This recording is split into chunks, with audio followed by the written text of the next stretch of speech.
నమస్తే. నేను మీ కుప్ప పద్మిని. ఇన్నాళ్ళు మీ సపోర్ట్‌ని నాకందిస్తూ, మీ ప్రేమని నాకందిస్తున్న ప్రతి ఒక్కరికి కృతజ్ఞతలు. ఇప్పుడు చూడబోతున్న ఈ వీడియో కూడా ఖచ్చితంగా మీకు ఉపయోగపడుతుంది.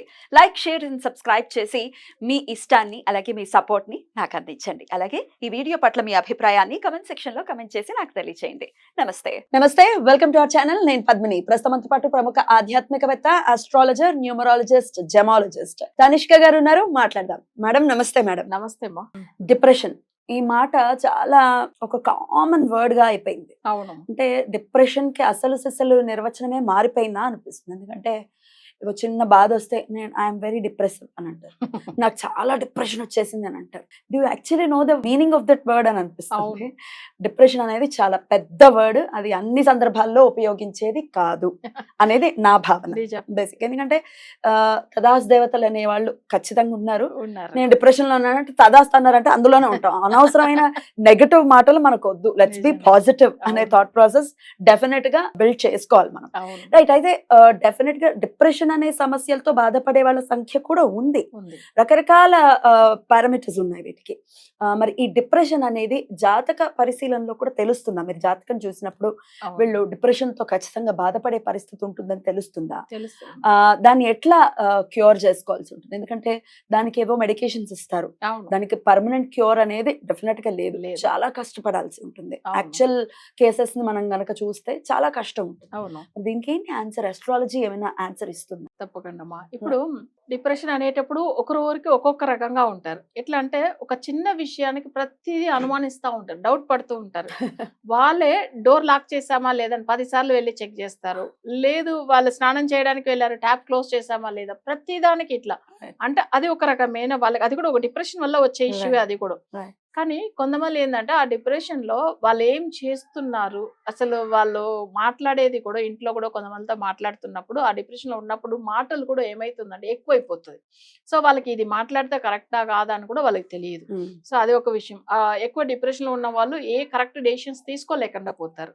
సో ఒక ప్లాన్ చేయాలి సరే, ఒకవేళ మన ఏదైనా జాబ్ గురించో లేదు వేరే ఏదైనా అంటే ఆ డిప్రెషన్ లో ఉన్నప్పుడు ఏమైతుందంటే ఏది కరెక్ట్ ఏది రాంగ్ అని తెలియదు వాళ్ళకి. ఒక్కొక్కసారి రూమ్ లో లాక్ చేసేసుకుని ఉండిపోతున్నారు, మాట్లాడరు.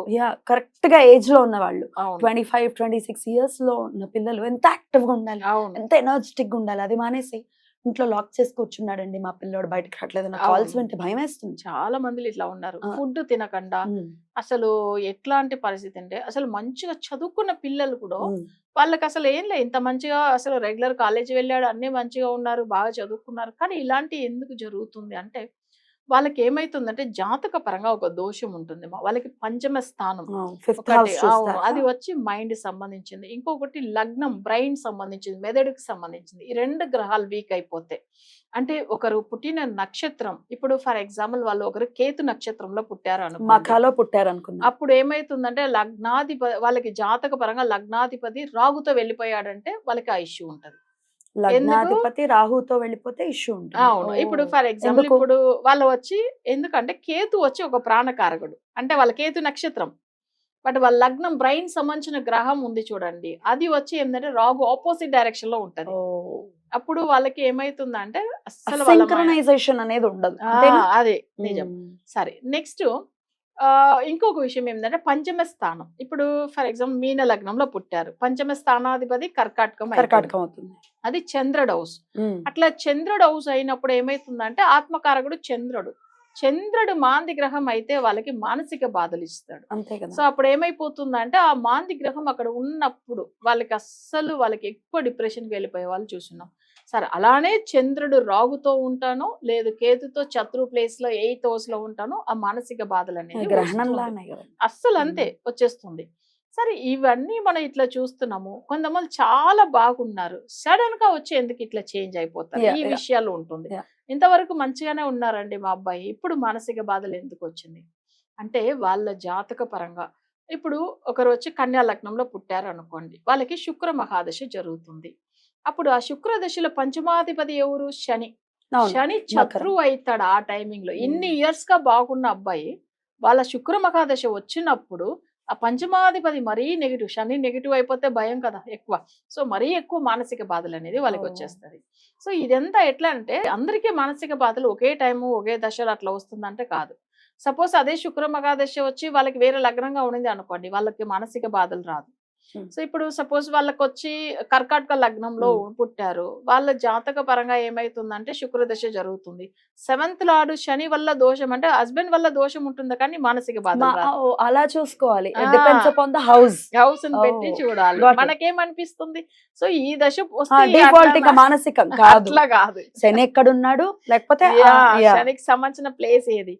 ఇప్పుడు కొంతమంది రుణ బాధలు ఎక్కువైపోతుంది. సరే అంతే, అంటే 6th హౌస్ కూడా, 6th కూడా. ఇప్పుడు సింహ లగ్నం అనుకోండి, వాళ్ళకి శుక్ర దశ జరుగుతుంది, అప్పులు ఎక్కువ. శుక్ర దశలో అప్పులు ఏంది, అదే కదా, 6th లార్డ్ ఎవరు, శని. శని అవుతున్నాడు, అప్పుడు రుణ బాధలు ఇస్తాడు కదా, రుణ రోగ శత్రువు, ఆయన రుణ బాధలు ఎక్కువ ఇస్తాడు కదా.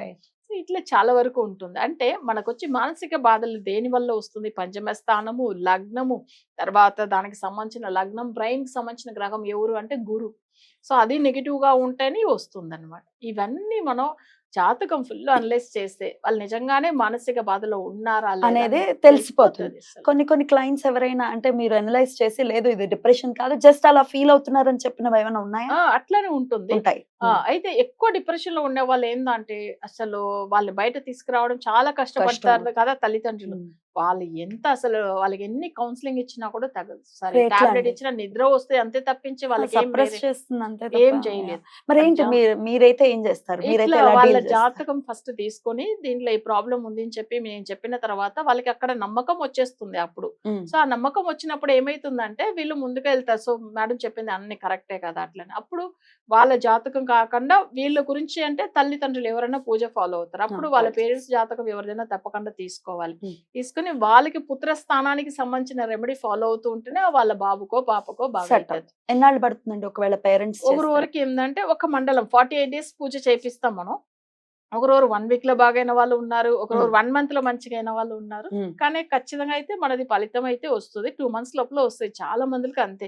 అసలు ఎవరో ఒకరోరికి జాతకాలు బాగాలేనప్పుడు, మరీ ఎక్కువ సమస్యలు ఉన్నప్పుడు పూజలు సరిగా చేసుకోకపోతే కొంచెం టైం పడుతుంది. రైట్. అయితే అది డెఫినెట్ గా ఇప్పుడు ఈ వీడియోలోనే చెప్పేయచ్చు కదా ఏదైనా రెమెడీ అంటే, కాదు అది డెఫినెట్ గా వాళ్ళ జాతకాన్ని అనుసరించి మాత్రమే చెప్పాల్సి. అవును. అదర్వైజ్ ఏదైనా దేవతారాధన చేసుకోవాలంటే ఏ దైవానికి చెప్తారు మీరు? ఓకే, ఇప్పుడు దీనికి జనరల్ గా చంద్రుడే కదా అది, అంటే దీనికి కారకుడు ఎవరు, మానసిక బాధల గురించి చంద్రుడే. ఆయన వచ్చి ఏంటంటే చంద్రుడు మరి పౌర్ణమి అప్పుడు చాలా ప్రకాశంగా ఉంటాడు. సో అట్లా ఉన్నప్పుడు పౌర్ణమి తిథిలో చంద్రుడికి పూజలు చేయవచ్చు. అది కూడా ఏంటంటే అసలు ఆయనకు సంబంధించిన పూజలు ఇంత ముందుకు మనం కొన్ని ప్రోగ్రామ్ లో కూడా చెప్పుకున్నాము. అది ఒక్కసారి వాళ్ళు రిపీట్ చేసి చూసుకోవచ్చాము. చంద్రుడికి సంబంధించింది పౌర్ణమి తిథిలో తనకు అసలు దీపం వెలిగించి అగరబత్తి ముట్టించి స్వామి వారి చంద్ర గాయత్రి చదువుకుని, అవి కాకుండా స్వామి వారికి సత్యనారాయణ స్వామి కూడా చేసుకోవచ్చు అని చెప్పాను. ప్లస్ పౌర్ణమి రోజు పర్టికులర్ గా చంద్రుడికి పూజ చేయడం వల్ల కూడా బాగా అవుతుంది. రైట్. మరి ఏంటి ఆ వీడియోస్ అనుకుంటే కనుక రెడ్ టీవీ భక్తికి వెళ్ళి ప్లేలిస్ట్ లో తనుష్క మేడం వీడియోస్ చాలా ఉన్నాయి, ఒకసారి మీరు చూడొచ్చు. రైట్ మేడం, చాలా బ్యూటిఫుల్ గా ఎక్స్ప్లెయిన్ చేశారు. డిప్రెషన్ సమస్యతో కనుక బాధపడే వాళ్ళు నిజంగా బాధ చేయాలని మనస్ఫూర్తిగా కోరుకుంటూ చాలా అద్భుతంగా మాకు తెలియజేసినందుకు కృతజ్ఞతలండి. నమస్తే. నమస్తే.